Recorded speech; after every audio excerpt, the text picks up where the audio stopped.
जय श्री राम मित्रों, मैं ज्योतिष आचार्य सचिन। पहले तो दीपावली की शुभ पर्व की आपको हार्दिक हार्दिक शुभकामनाएं। साथ ही अब बात करेंगे कि चारों तरफ देखा जाए आज तो दीपावली महापर्व की धूम मची हुई है। ठीक है।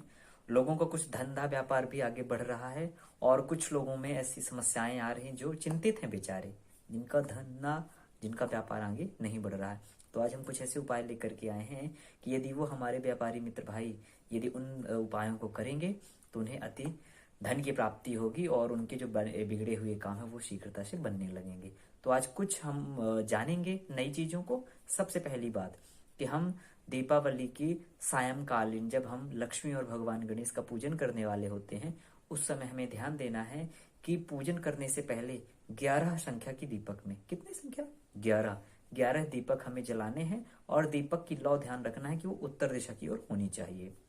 उन दीपक को अपने दुकान के बाहर दरवाजे पर, मुख्य द्वार पर हमें एक क्रम से रख देना है। ठीक है।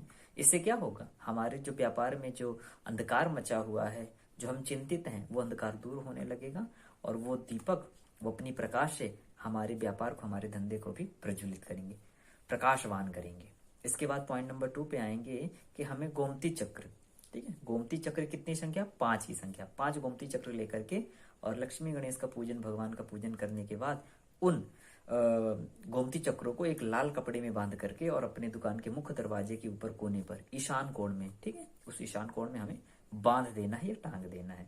इससे भी धन संपत्ति में हमारी वृद्धि होने लगेगी, हमारा व्यापार भी दौड़ने लगेगा।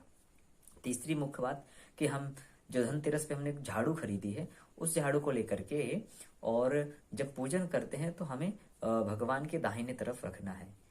रात्रि भर हमें झाड़ू का प्रयोग नहीं करना। दूसरे दिन सुबह प्रातः काल की वेला में फिर उस झाड़ू से हमें दुकान की साफ सफाई करनी है और वो झाड़ू का प्रयोग नित्य हमें करना है। जिससे क्या होगा, हमारी दुकान की जो दरिद्रता है वो दरिद्रता शीघ्र ही दूर होने लगेगी।